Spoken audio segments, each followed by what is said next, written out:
The alarm systems on Commander Daehoon's ship screamed as they approached Kepler 442b. Something was wrong with the human colony. No response to communication requests. No traffic in orbit. No defensive systems acknowledging their presence. Just silence where 30,000 humans should have been living and working. Daehoon stood on the bridge, his forearms crossed as he studied the readings. The colony looked perfect from orbit. Power signatures normal. Atmospheric processors running. Agricultural zones showing healthy growth. Everything appeared exactly as it should, except for one critical detail. There were no life signs anywhere on the planet.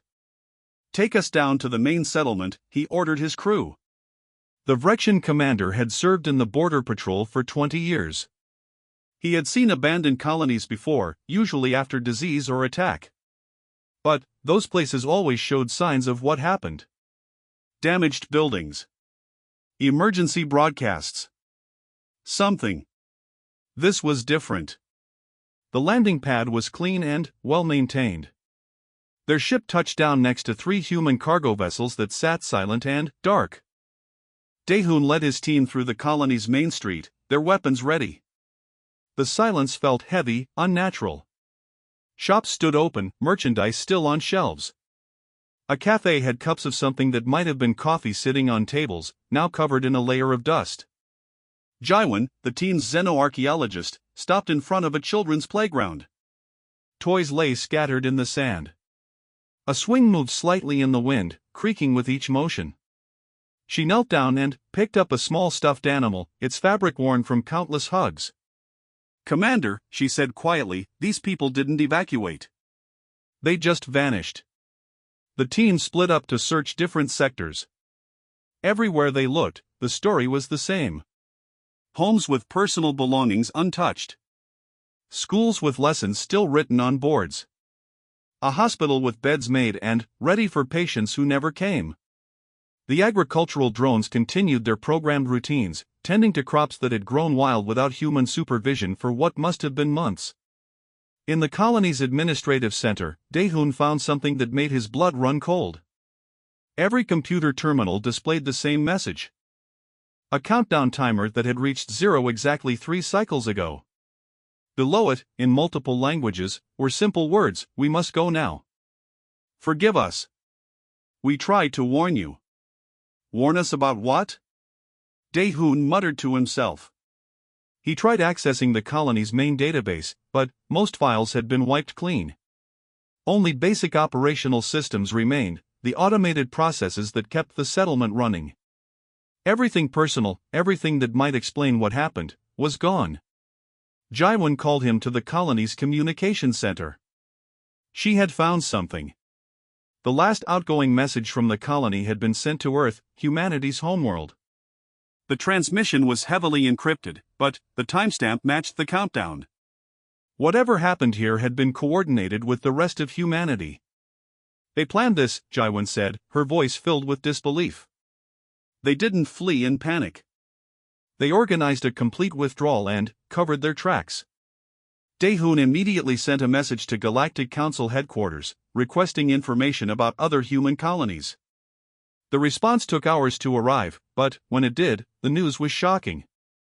Every human settlement in known space had gone silent at the same time. Earth itself showed no signs of human presence. Nearly 8 billion humans had simply vanished without explanation. The council convened an emergency session, and Daehoon was ordered to present his findings. He stood before the gathered representatives of 40 different species, the great powers of galactic civilization. He explained what his team had found: the perfect preservation of the colony, the mysterious countdown, the coordinated nature of humanity's departure. Representative Kyungo, a senior council member from the Selkathi delegation, listened to the report with obvious disinterest. When Daehoon finished, Kyungo waved one of his tentacles dismissively. "Commander, you're describing a species that chose to leave. There's no mystery here. No threat to the council. Humans were always strange, always unpredictable. They never quite fit into proper galactic society." Other representatives nodded in agreement. The Kravik delegate mentioned how humans had always been too emotional, too quick to raise alarms about unlikely scenarios. The Vrexian ambassador noted that humans had been involved in too many disputes, always pushing for changes to established protocols. The consensus was clear. Humanity's departure was simply the natural conclusion of a species that never belonged in the first place. Dehun tried to argue that the coordinated nature of the withdrawal suggested something more serious. But his concerns fell on deaf ears. The council had already made up its collective mind. Humans were gone, and that was probably for the best. Their colonies and infrastructure would be redistributed to more stable species. Their trade routes would be taken over by more reliable partners. The galaxy would continue as it always had, perhaps more peacefully without humanity's constant interference. The session ended with a formal declaration. Humanity was classified as a departed species. Their assets would be liquidated. Their territories would be absorbed. The council would move forward without them. As Dehun left the council chambers, he felt a deep unease. Something about this didn't make sense. Humans had spent 2 centuries building relationships across the galaxy. They had invested enormous resources in their colonies and infrastructure. They had been active participants in galactic trade, science, and diplomacy. Species didn't just abandon all of that without a reason. He returned to his ship and accessed the restricted files on humanity. Reading through decades of reports, he found a pattern he hadn't noticed before. Again and again, human scientists had raised concerns about various threats. Climate anomalies. Unusual energy readings from deep space. Warnings about complacency in galactic defense systems. Each time, the Council had dismissed these concerns as human overreaction. Jaiwan found him late that night, still reviewing files. "You think they knew something," she said. "It wasn't a question." "I think they tried to tell us something," Dehun replied. "And we didn't listen."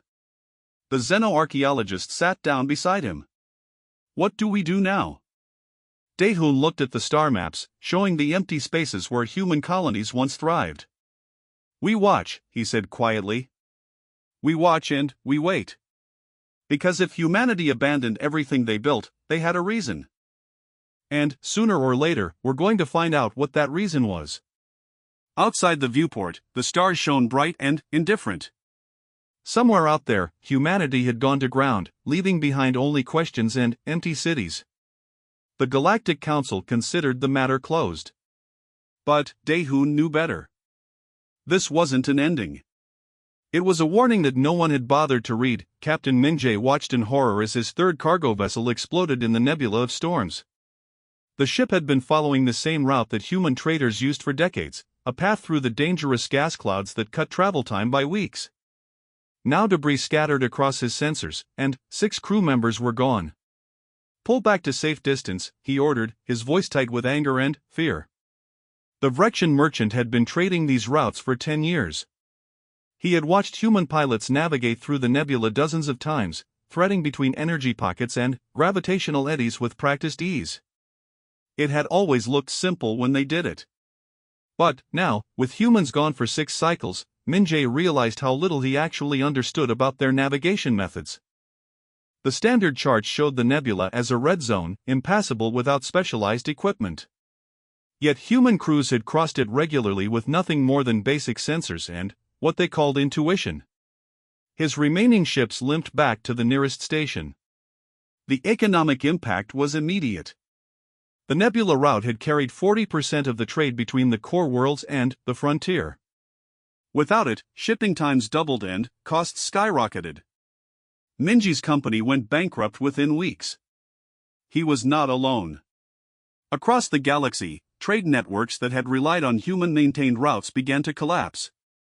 On Forge 7, the industrial heartland of the Kravik Empire, engineer Hyunsu faced a different kind of crisis.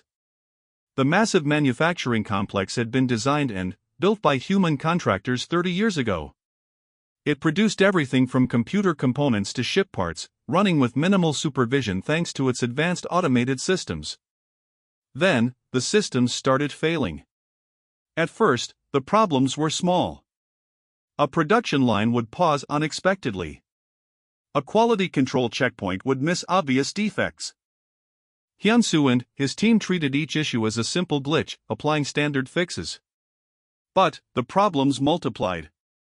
Within weeks, production had dropped by 30%. Within 2 months, entire sections of the facility had shut down. Hyunsu spent days studying the system architecture, trying to understand what the humans had built. On the surface, it looked straightforward. But, as he dug deeper, he discovered layers of complexity he had never noticed before. The system didn't just follow programmed instructions. It adapted. It learned. It anticipated problems and corrected them before they became serious. The human designers had created something that thought. Not true artificial intelligence, which was heavily restricted by council law, but something close. A network of interconnected processes that constantly monitored and adjusted themselves. Without humans to maintain and update these systems, they were slowly losing their ability to function. "We were fools," Hyunsu told his supervisor. "We thought their technology was simple because it worked so smoothly. We never realized how much effort went into making it look effortless." The Kravik leadership demanded solutions. Hyunsu tried bringing in experts from other species, the best engineers the council could offer. None of them could replicate what humans had done. They could keep the systems running at basic levels, but the adaptive intelligence that made the facility efficient was beyond their ability to recreate. Production across Kravik space fell by half. Shortages began appearing in markets throughout the galaxy. The economic engine that humanity had helped build was grinding to a halt. In a medical research facility on the Selkathi homeworld, Dr. Yoonji made a discovery that terrified her. She had been investigating an outbreak of Korvok fever on a border colony. The disease had been eradicated 20 years ago, wiped out by a vaccine developed by human researchers. Now it was back, and the old vaccine wasn't working. Yoonji analyzed the new strain and found troubling mutations. The disease had evolved, as all pathogens do. But the human-designed vaccine had been more than just a cure. It had been part of an ongoing program that monitored disease evolution across hundreds of worlds, constantly updating treatments to stay ahead of mutations. With humans gone, that monitoring had stopped. The diseases they had controlled were now free to evolve unchecked. Yoonji pulled up the records and felt her heart sink. Humans had been managing treatment programs for dozens of plagues and chronic conditions. All of those programs were now failing. She presented her findings to the Galactic Health Council. The response was panic followed by denial. Surely other species could handle this. The council commissioned research teams to take over the human programs. But medicine wasn't just about knowledge. It required a specific kind of creativity, a willingness to try unconventional solutions, a persistence in the face of failure. Humans had excelled at these things. The new research teams worked hard, but they were always one step behind. For every disease they controlled, 2 more evolved beyond existing treatments. Death rates across the galaxy began to climb. On the pleasure world of Paradiso, Ambassador Salmon watched an old conflict reignite between the Kravik and the Theln. The dispute was over resource rights in a shared star system, the same argument that had simmered for centuries. 20 years ago, human mediators had negotiated a treaty that both sides could accept. Now that treaty was falling apart. Salmon tried to mediate herself, using the same technique she had seen human diplomats employ. But something was missing. When humans negotiated, they brought a unique perspective. They were young enough as a spacefaring species that they didn't carry the ancient grudges of the elder races. They were optimistic enough to believe that enemies could become friends. They were stubborn enough to keep pushing for peace even when everyone else had given up. The Kravik and Theln representatives barely listened to Salmon. They knew she represented one of the elder races, and elder races always took sides in these disputes. Humans had been different. They had no ancient alliances to honor, no historical debts to repay. They had simply wanted peace because they believed it was possible. Within weeks, the Kravik and Theln were back to border skirmishes. Salmon watched helplessly as ships fired on each other, as lives were lost over arguments that humans had convinced them to set aside. She filed reports to the Council, warning that similar conflicts were breaking out across the galaxy. Everywhere humans had served as mediators, old hatreds were coming back to life. The Council held another session.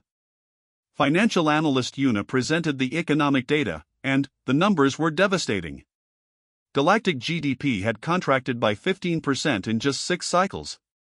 Unemployment was rising. Trade networks were fragmenting. Innovation had nearly stopped.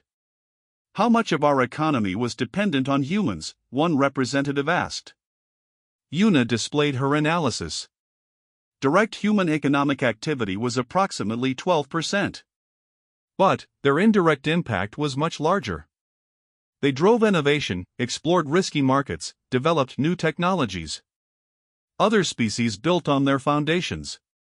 We estimate human activity enabled approximately 40% of all economic growth over the past 50 years.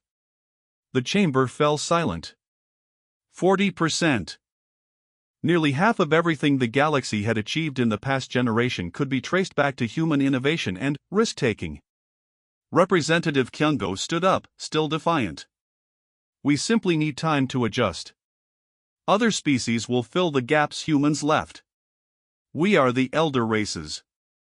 We built galactic civilization long before humans left their homeworld. We will adapt. But, in the back of the chamber, Daehoon watched the Council's denial with growing dread. The cracks were showing. The problems were multiplying. And, still, no one wanted to admit the truth. They had lost something precious, and they hadn't even noticed until it was gone. Scout Captain Jihan had been patrolling the Dark Zone border for 8 years. He knew every asteroid, every radiation signature, every normal pattern of activity in this dangerous region of space. What he was seeing now was anything but normal. His sensors showed movement beyond the border, in the regions where hostile entities lived. Not the usual random activity, but organized patterns. Fleets gathering. Weapons charging. Something was preparing to attack, and the defensive network that should have warned the Council wasn't working. Jihoon immediately sent emergency signals to the border defense stations. Most didn't respond. The few that did reported the same problems. The early warning systems were failing. The automated defense platforms were offline. The entire network that protected civilized space from the threats beyond was falling apart. That network had been built and maintained by humans. The Terran Defense Initiative had started 40 years ago when humanity first discovered the hostile entities in the Dark Zone. Other species had known about the danger but had relied on distance and passive defenses. Humans, characteristically, had decided that wasn't good enough. They had volunteered to build an active defense network, positioning themselves as the first line of protection. The Council had accepted their offer, happy to let the young species take on such a dangerous task. Human crews had staffed the border stations, human engineers had maintained the sensor arrays, human tactical officers had developed the response protocols. They had done it so well that everyone else had forgotten to pay attention. Now the humans were gone, and the border was wide open. Jihoon tried to organize a defense with the resources he had. But the border stations were designed to work as a coordinated network, sharing data and responding to threats collectively. Without the central coordination that humans had provided, each station operated in isolation, blind to the bigger picture. He sent desperate messages to the Council, warning them that an attack was coming. The response was slow and bureaucratic. Form committees. Study the issue. Prepare reports. The elder races had grown comfortable with stability. They had forgotten how to respond to real threats. In the council chambers, Ambassador Salmon watched the political structure crumbling. The Kravik-Thelm conflict had expanded into a regional war. The Selkathi were fighting among themselves over resource distribution. The Vrexian Trade Federation was fragmenting as merchant guilds competed for the scraps of broken supply chains. Salmon had worked in diplomacy for 30 years. She had always believed that galactic civilization was stable, held together by treaties and mutual interests. now she realized how much of that stability had depended on human mediation. They had been the connective tissue that held different species together. Humans had a gift for finding common ground. Maybe it came from their own fractured history, centuries of conflict on Earth before they finally united. Maybe it came from being the newcomers who had to work harder to be accepted. Whatever the source, they had been able to talk to anyone, understand any perspective, bridge any gap. The records showed thousands of disputes that humans had mediated. Small arguments and large wars. Trade disagreements and territorial conflicts. In every case, they had brought opposing sides together and found solutions that neither could have reached alone. They had done it so naturally that no one had appreciated how difficult it was. Now those disputes were reopening.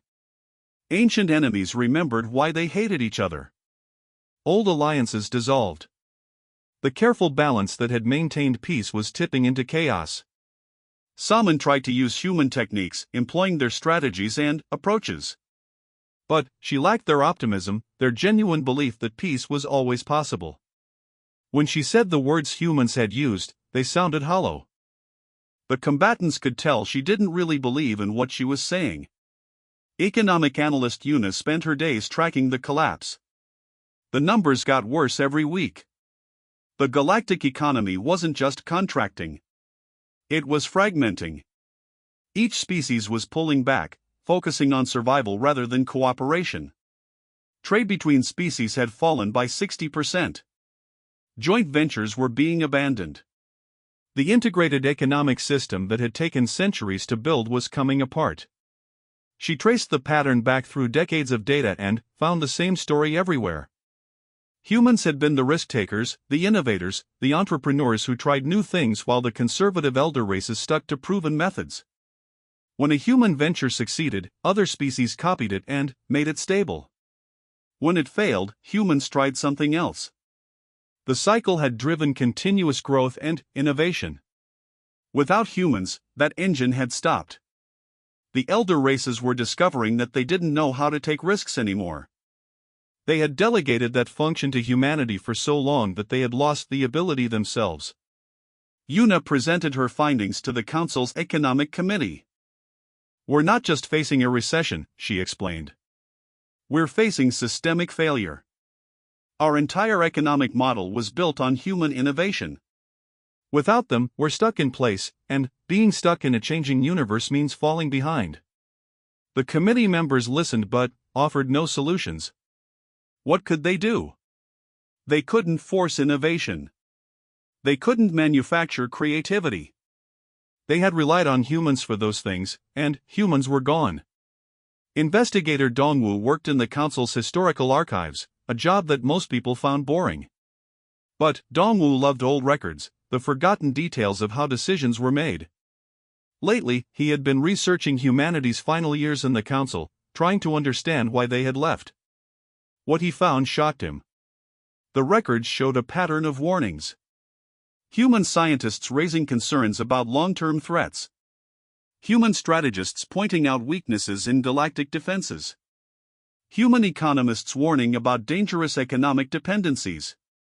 Again and again, humans had tried to get the Council to pay attention to problems that might not become critical for years or decades. And again, the Council had dismissed them. The documents spelled it out clearly. Humans were too young, too inexperienced, too prone to worry about unlikely scenarios. The elder races had been navigating the galaxy for millennia. They knew better than to panic over every possible threat. The concerns were filed away and forgotten. Dongwu found one particular set of warnings that made his blood run cold. 15 years ago, human astronomers had detected unusual dark matter readings at the galactic rim. They had tried to get the Council to investigate.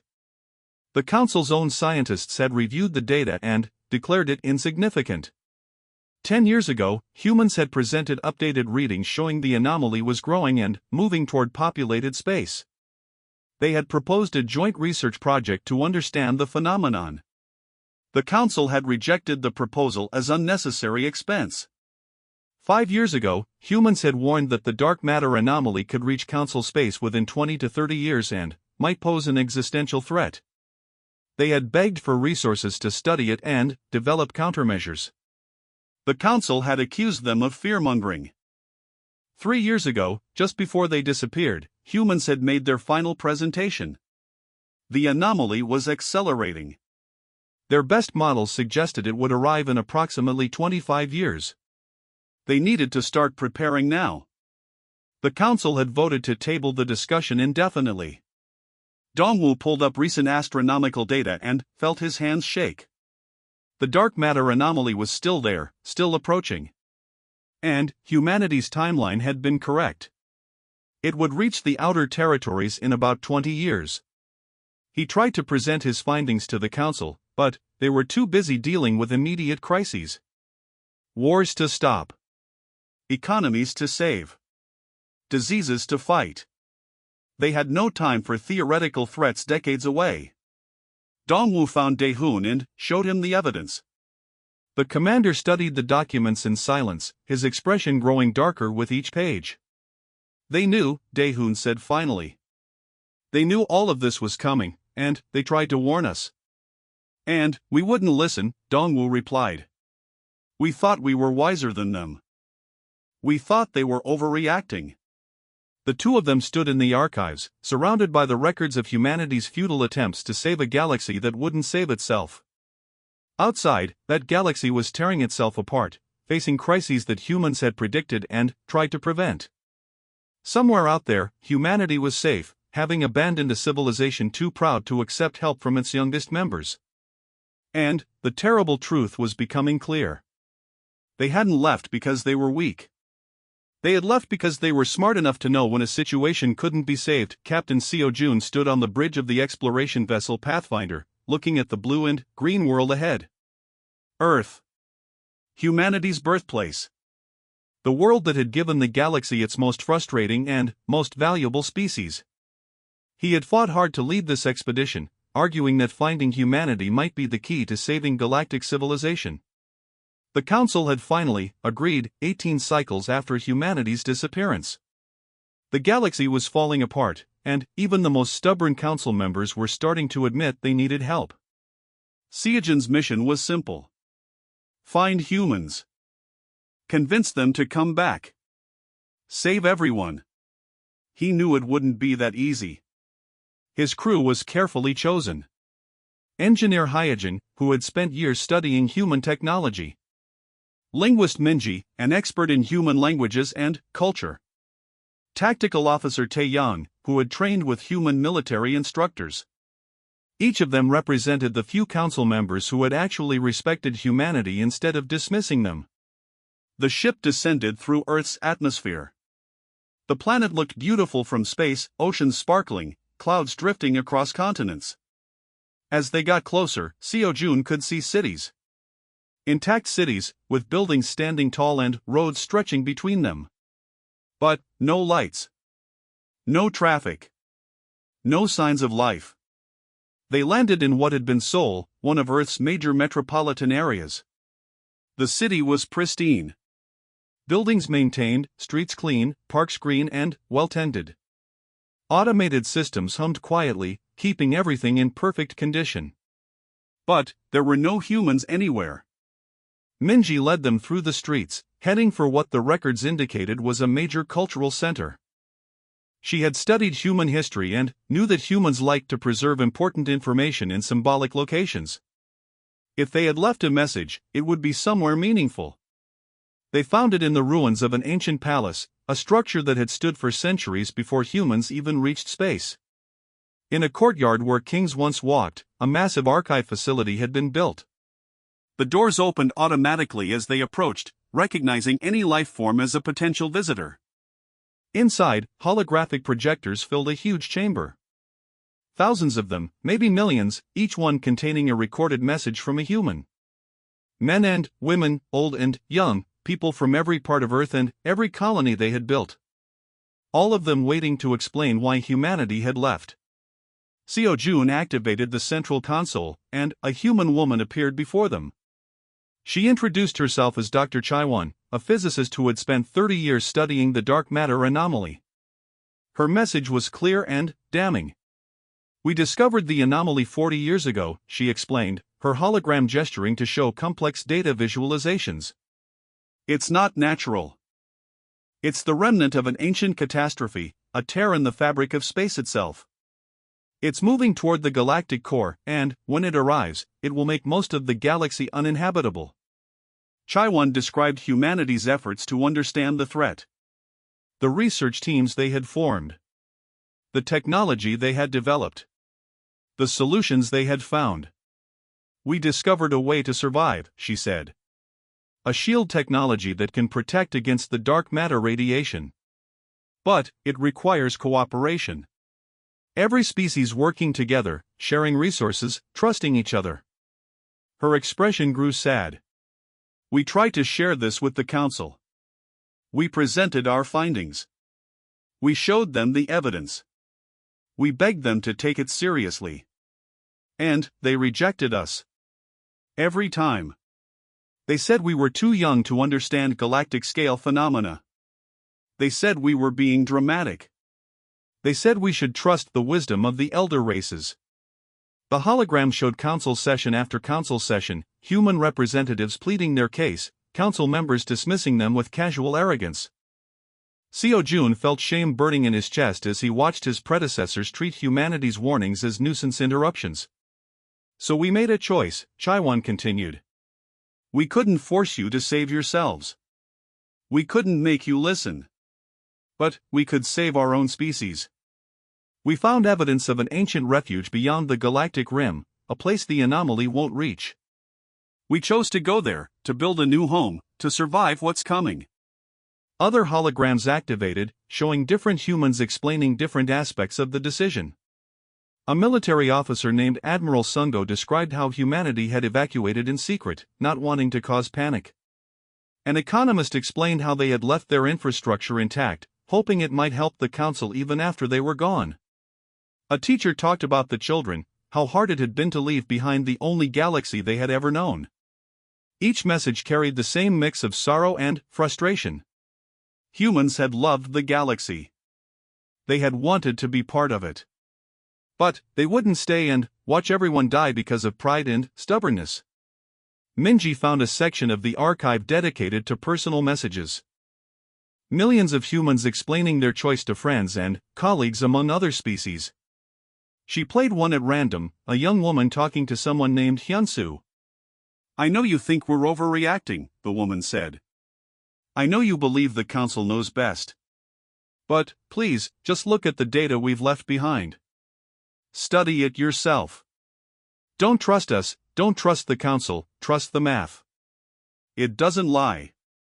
And, when you see the truth, when you realize what's coming, remember that we tried to warn you. We tried so hard. Hyojin called them to another section of the archive.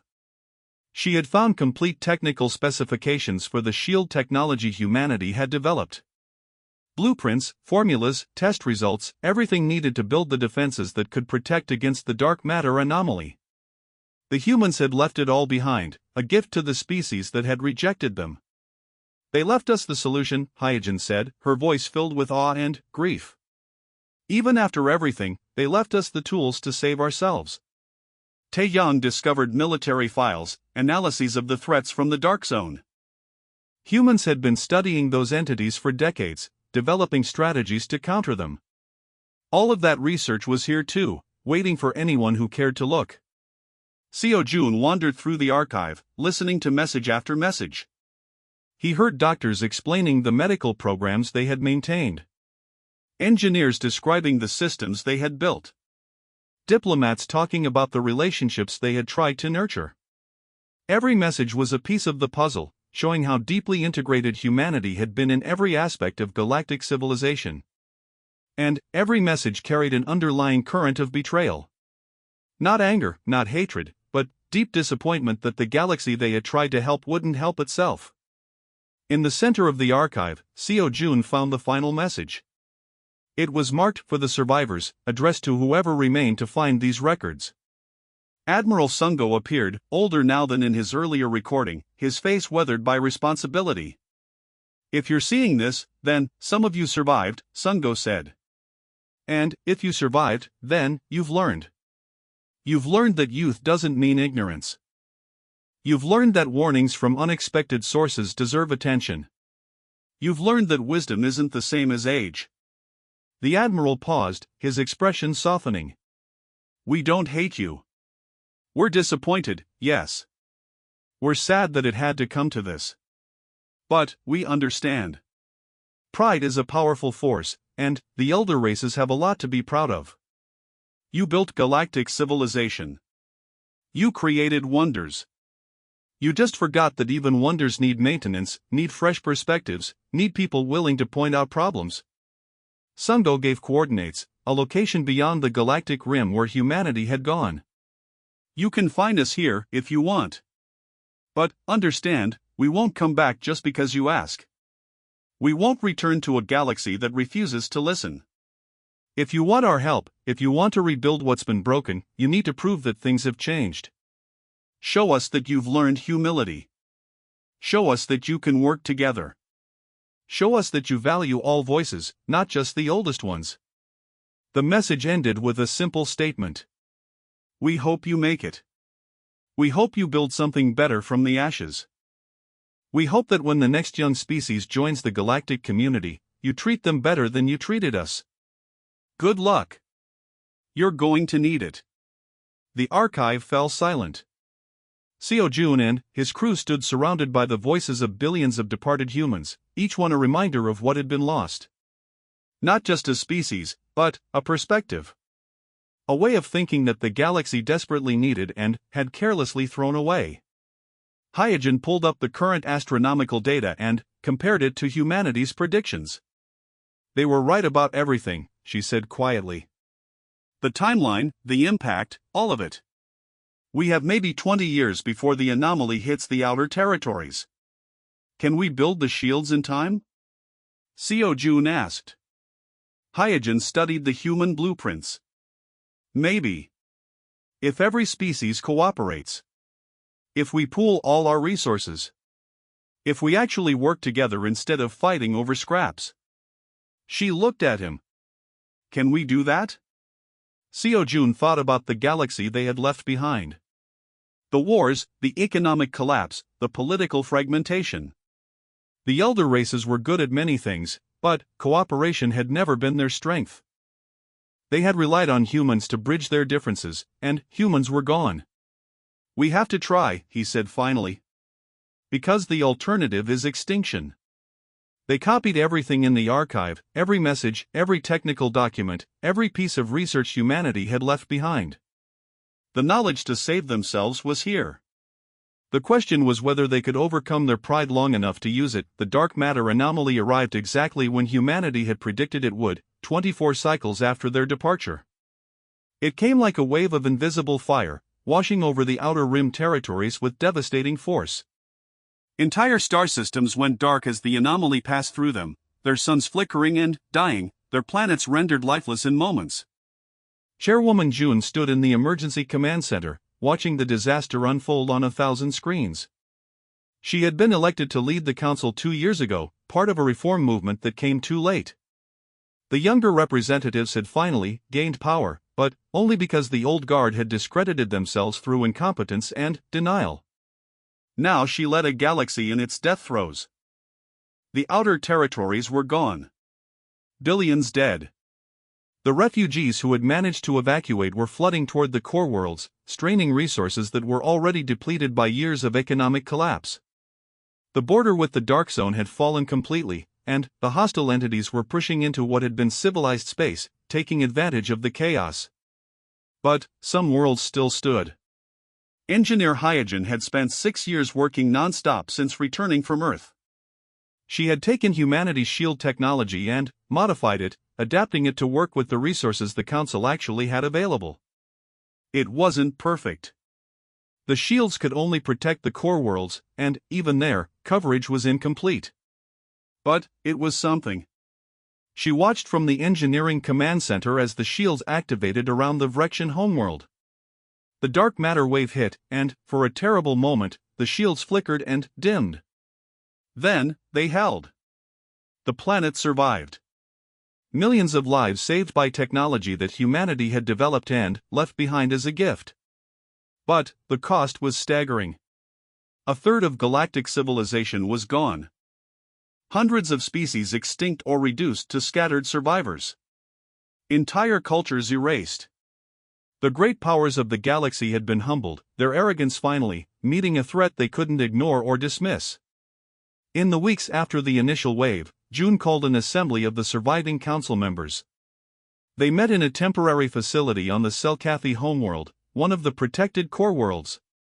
The Grand Council chamber had been in the outer territories, now nothing but radioactive debris floating in dead space. The representatives who gathered were a fraction of what the council had once been.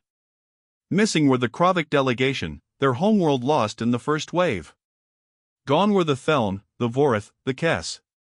Species that had sat in the council for thousands of years, wiped out because they had refused to listen to warnings from a species they considered too young to know anything. Director Minsik, who now managed what remained of the council archives, stood before the assembly. He had spent months reviewing humanity's records, studying every warning they had given, every solution they had proposed. His report was brief and brutal. "They told us everything," he said, his voice hollow. "The dark matter anomaly. The vulnerabilities in our defense network. The economic dependencies that made us fragile. The political divisions that would tear us apart under pressure. They saw it all coming, and they tried to save us. We responded with mockery and dismissal." He displayed the records on screens throughout the chamber. Council sessions where human representatives were laughed at. Scientific reports that were filed away without review. Diplomatic warnings that were ignored. A systematic pattern of arrogance spanning decades. "We believed that age meant wisdom," Minsik continued. "That because we had navigated the galaxy for millennia, we knew better than a species that had only been spacefaring for a few centuries. We forgot that fresh eyes can see things that experienced ones miss. We forgot that warnings from the young deserve respect, not condescension." The chamber sat in silence. There was nothing to say. The evidence was overwhelming, and the consequences were all around them. They had failed, and billions had paid the price. June spoke next, her voice carrying the weight of leadership in impossible times. "The question now is not how we failed. We all know how we failed. The question is whether we can learn from it. Whether we can build something better from what's left." She laid out the situation. The surviving worlds needed to work together. The shield technology required constant cooperation, with each world contributing resources and expertise. The refugees needed to be integrated, not segregated. The threats from the Dark Zone needed to be addressed collectively. Everything humanity had tried to teach them about cooperation, they now had to learn the hard way. "We have a choice," Jun said. "We can continue as we were, each species looking out for itself, each world hoarding what it has. That path leads to slow extinction. Or we can do what humans tried to get us to do. We can work together. We can share. We can listen to each other, especially to voices that challenge our assumptions." The vote was unanimous. They would change. They had no other option. Over the following years, the survivors struggled to rebuild. It was harder than anyone had imagined. The elder races had relied on established hierarchies and traditions for so long that cooperation felt unnatural. But, slowly, painfully, they learned. Hyojin led the technical integration, teaching engineers from different species to work together on the shield network. She insisted on treating everyone's input with respect, no matter their species or age. It was what humans had done, and it worked. The shields grew stronger and more efficient. Ambassador Salmon took charge of refugee integration. She studied humanity's diplomatic methods and applied them. Find common ground. Emphasize shared challenges. Build relationships based on mutual benefit, not ancient alliances. It was exhausting work, but communities began to form that crossed species lines in ways that would have been unthinkable before. Scout Captain Jihun rebuilt the defense network, this time with contributions from multiple species instead of relying on any one group. He trained officers from every surviving world, creating a truly integrated force. When the entities from the Dark Zone attacked, they found a coordinated response instead of the chaos they expected. The border held. But everyone knew these were temporary solutions. The shields were draining resources. The economy was barely functional. The population was a fraction of what it had been. They were surviving, but not thriving. For that, they needed something more. Daehun proposed an expedition beyond the galactic rim. Find humanity. Not to beg them to return, but to ask if they would be willing to establish relations with the new galactic community. Show them that things had changed. Prove that the lessons had been learned. The council debated for months before agreeing. They knew they had no right to ask anything of humanity. They knew that humans had every reason to refuse. But they had to try. Seo Jun volunteered to lead the mission again. His ship, refitted with the best technology the survivors could offer, departed for the coordinates humanity had left behind. The journey took months, traveling through unexplored space beyond the rim. When they finally arrived at the coordinates, they found something remarkable. A cluster of stars, carefully selected and fortified. Human colonies on dozens of worlds. Orbital facilities. Ships moving between systems. Humanity had built a new civilization out here, compact but thriving. Human defense ships met Seojan's vessel at the border. The confrontation was tense but professional. Seo Jun broadcast a simple message. We're here to listen. To learn. To show you what we've become. Not to ask you to return, but to ask if you'll talk with us. The response came from Admiral Sungo, older now but still commanding. We've been watching. We saw what happened. We saw your world burn because of decisions we warned against. Part of us wanted to say you deserved it. But that's not who we are. He agreed to a meeting. Not a negotiation, but a conversation. Representatives from both sides sat down in a neutral station at the edge of human space. June led the council delegation. She didn't make excuses or try to minimize what had happened. She simply told the truth. We failed you. We failed ourselves. We lost billions because we were too proud to listen. We're trying to be better now, but we're still learning. We came here to show you our progress, not to ask for forgiveness. We know we don't deserve that. The humans listened. They asked hard questions about how things had changed. They examined the new council structure, the integrated defense network, the cooperative economic systems. They were thorough and skeptical, as they had every right to be. After days of discussion, Sungo gave humanity's response. We won't return to the galaxy. We've built something good here, and we're not giving it up. But we're willing to establish diplomatic relations. Trade. Cultural exchange. Scientific cooperation. We'll help you when we can, but you need to stand on your own feet. It was more than the council had dared hope for. They established an embassy, opened communication channels, began negotiating trade agreements. Humanity would not save the galaxy again, but they would be partners with it. On his last day before returning home, Daehun visited a memorial that humans had built. It honored the billions who died when the dark matter wave hit, listing every species, every world that was lost. At the bottom was an inscription that made his eyes burn with unshed tears. They left without a whisper because no one would listen to their voice. May we learn to hear before the silence becomes eternal. He understood now. Humanity hadn't abandoned the galaxy out of spite or cowardice. They had left because sometimes, the most loving thing you can do is let someone face the consequences of their choices. The galaxy had chosen pride over wisdom, and humanity had chosen survival over martyrdom. The council would never regain what it had lost.